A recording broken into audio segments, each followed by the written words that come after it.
Hello and greetings from the USA. I send my best wishes for a joyous and festive University Day celebration to all of you gathered at the Nicholas Copernicus University in Poland. My name is Matthew Hanley, and I was so very delighted to receive this year's Ratio at Spes Award, which came as quite an unexpected surprise. So first of all, let me say thank you very much for this great honor. It means a lot coming from you, the Nicholas Copernicus University. I also see that you give this award in conjunction with the Benedict XVI Joseph Ratzinger Foundation. So I extend my greetings and gratitude to them as well, and send my affection, esteem, and prayers to the Holy Father, Pope Benedict XVI.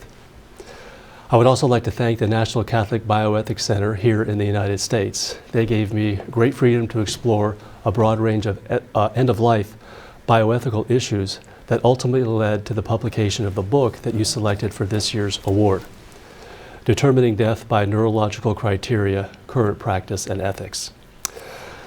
But before discussing the book, however, I would like to say a few words about the global health matter that's been affecting all of us, since the topic is kind of hard to avoid, and also because I think it has great relevance to the theme of this year's University Day, value of life and care for health, as well as the theme of the Ratio at Spes Award itself, reason and hope.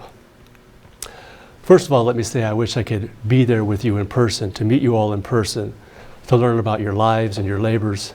I've never been to Poland, but have long wanted to visit and become acquainted with its rich history and culture. So it is a bit of a disappointment that the external travel restrictions that we're all encountering have made that next to impossible again this year. In fact, it strikes me that the reason we're not able to be together, the unprecedented and unsound response to the corona phenomenon, qualifies as a clear example of the failure to value life and care for health.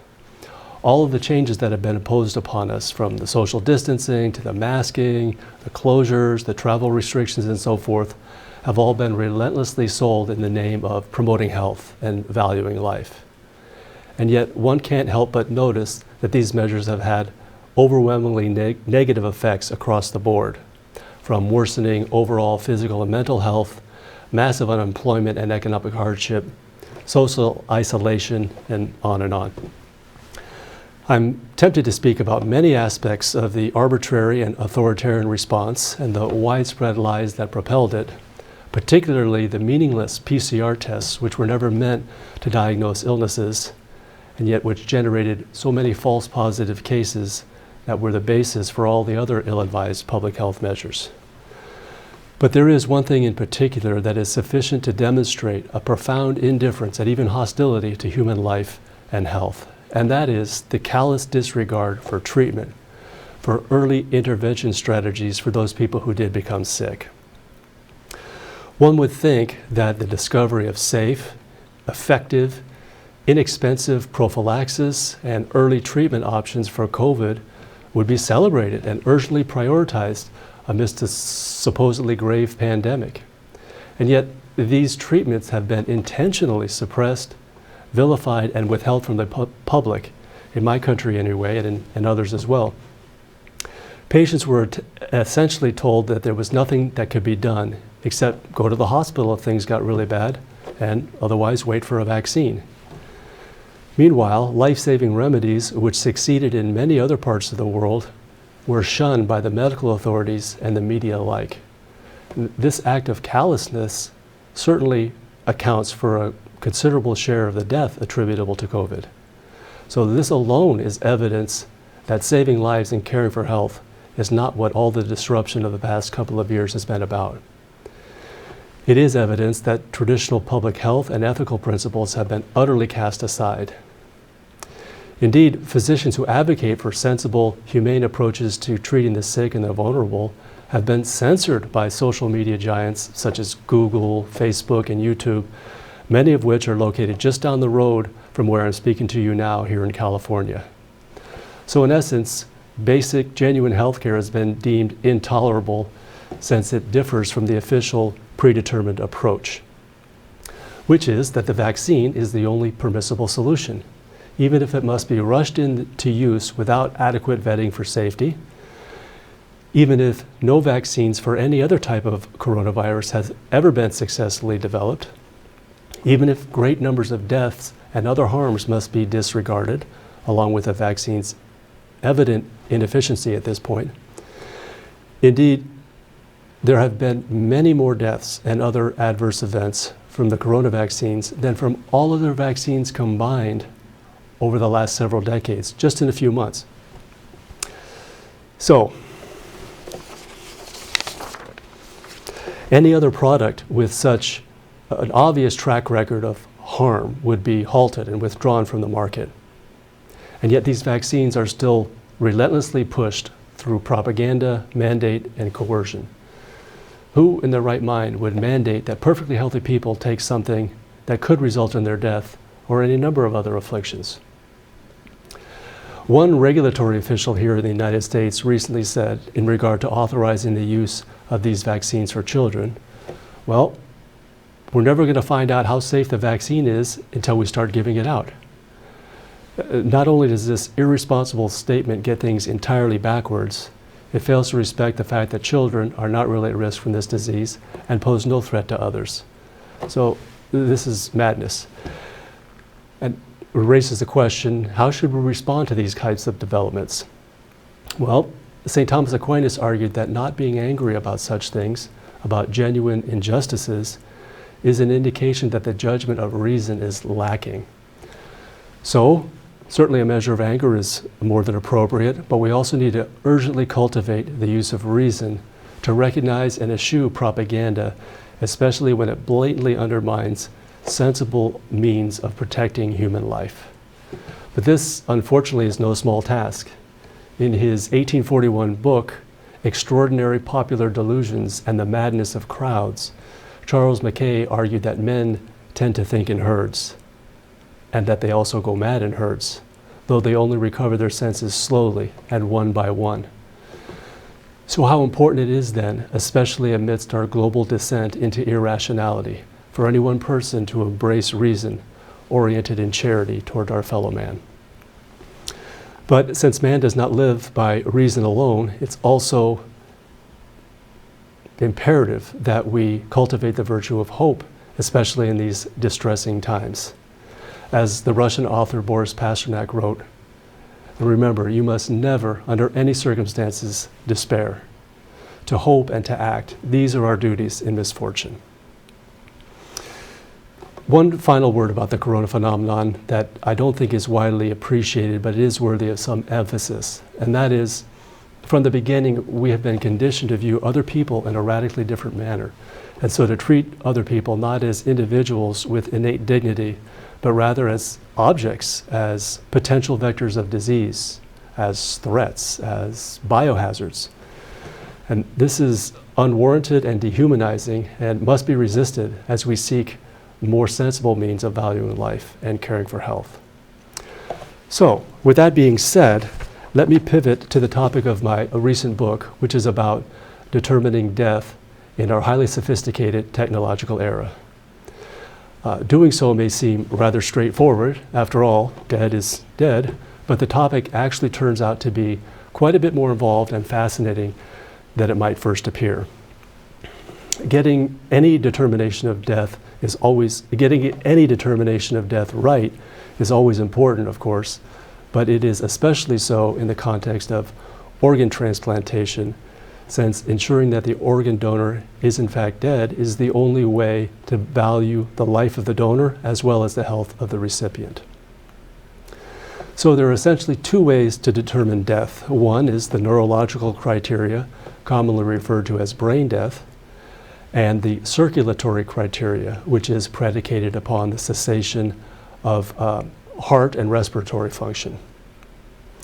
Brain death is not generally well understood by the public, as well as by some medical practitioners. It can be a challenging and unsettling phenomenon to absorb because the bodily functions of a person who has died can nevertheless be artificially maintained due to remarkable advances in technology, particularly the ventilator. A brain death signifies death as opposed to severe brain injury. Specific protocols have been developed to distinguish between these two states, and these protocols must obviously be followed with absolute rigor.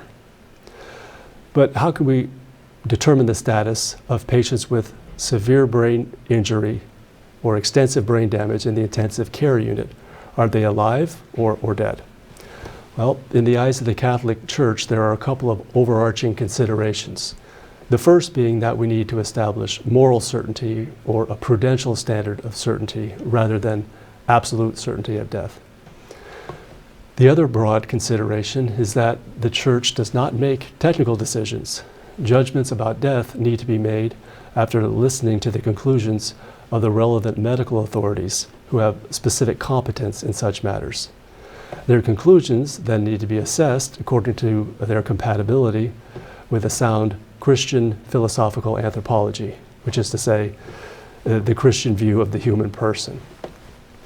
According to mainstream Christian as well as classical thought, man is comprised of the union of body and soul.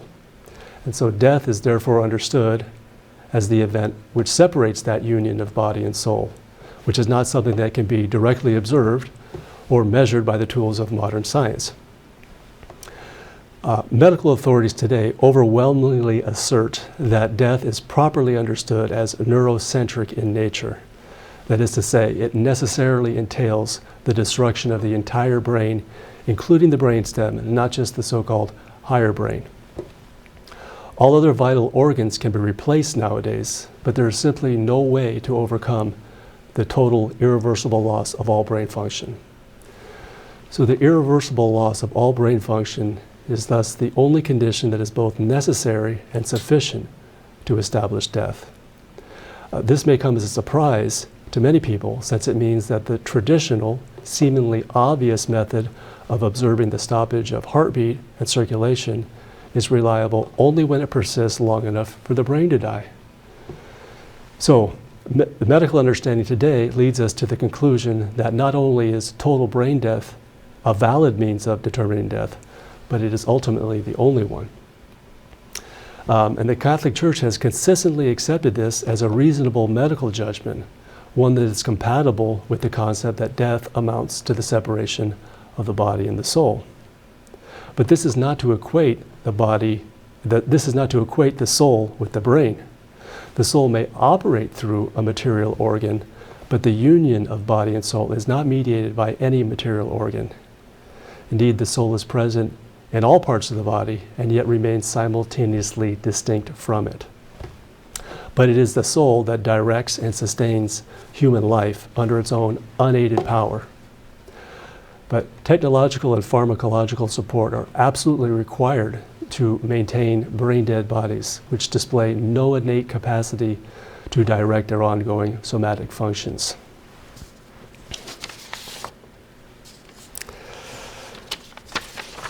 But great care needs to be taken because patients may no longer be able to exercise any of their intellectual powers or retain their sensitive capabilities, but they are not dead if they are still able to exercise their vegetative or most basic bodily functions on their own. As St. Thomas Aquinas argued, death ultimately occurs only when the soul is no longer able to manifest or exercise its vegetative capacities under its own power. But bodily functions persisting only on account of medical intervention therefore do not appear attributable to the soul. Some who think that the brain death criteria is not reliable or sufficiently rigorous suggest that we return instead to the traditional method of observing the stoppage of the heartbeat. After all, shortly after cardiac arrest, donors in this category appear more dead than the brain dead donor still being artificially maintained on a ventilator. A sizable and growing proportion of organ transplantation takes place this way today, using the circulatory criteria. And so here's how that works in a nutshell. Gravely afflicted patients who are not brain dead may elect to withdraw life support because no other viable treatment options remain for them. In these circumstances, death is likely foreseeable in the near future, and organ donation is scheduled to coincide with it. But unlike brain death, which is a retrospective determination, an acknowledgement that death has already occurred, The circulatory criteria is prospective in nature. It requires a waiting period to establish death, but organs can quickly become unusable if too much time elapses. And so these protocols typically begin organ procurement 2 to 5 minutes after cardiac arrest. But this, medical authorities say, is not enough time to know that the donor is conclusively dead, because the cessation of heartbeat and respiration needs to endure long enough for the brain to die in order to establish death. Prior to this point, it remains possible that these patients could be revived, even if no attempts at resuscitation would be made in these circumstances. But we are concerned here with establishing whether or not the patient has actually died, not with whether it would be wrong to try to revive him at that point. So, the traditional means of determining death actually turns out to be less certain than brain death, as the medical authorities themselves plainly concede. And the entire organ transplantation enterprise is founded upon respect for the dead donor rule. But these extremely time-sensitive protocols risk transforming that dead donor rule into the soon-to-be dying donor rule. This, in turn, could open the door for justifying other, more radical proposals for organ transplantation before the donor actually dies. And Pope Benedict XVI, I should point out, clearly insisted that vital organs may only be extracted in the event that death has been truly established. Some medical authorities offer other justifications for these protocols, but they do not typically insist that these donors are conclusively dead, as they do with brain death protocols. So we may evidently conclude that the requisite moral certainty of death is lacking in these circumstances. It should also be noted that many health professionals express serious qualms about these protocols based upon the circulatory criteria. Yet few prospective donors or their loved ones are aware of the different scenarios under which their organ donation could take place. Few ponder the fact that they may not be dead at the time of organ donation, or that the bedside experience of observing and processing the moment of death may be abruptly truncated by the need to move with such speed. So these are obviously somewhat intense and complicated matters, which I have tried to summarize briefly and hope that I have done so adequately. This is all obviously worthy of further reflection, as are all matters pertaining to the value of life and care for health. So I'd like to close by offering something else from St. Thomas Aquinas, whose thought I cited frequently in the book. And this is actually a prayer for students that he composed, and it's something that I turned to as I was researching and composing and completing the book that you selected for this year's award. And I share this knowing that not all of you listening to my remarks are Catholic, but I figured it might provide an insight into how this saintly scholar and intellectual giant approached the task of learning. So it's something hopefully anyone could appreciate. So here's his prayer for students. Come, Holy Spirit, divine creator, true source of light and fountain of wisdom. Pour forth your brilliance upon my dense intellect. Dissipate the darkness which covers me, that of sin and of ignorance. Grant me a penetrating mind to understand, a retentive memory, method and ease in learning, the lucidity to comprehend, and abundant grace in expressing myself. Guide the beginning of my work, direct its progress, and bring it to successful completion. This I ask through Jesus Christ, true God and true man, a living and reigning with you and the Father, forever and ever. Amen. So, once again, I wish you all a very happy University Day, and I wish all of you nothing but the best in your various academic pursuits. I thank you very much again for the kind honor and reward you have bestowed upon me. And I thank you for this brief time we've been able to share together, even if it's only remotely. So, thank you once again.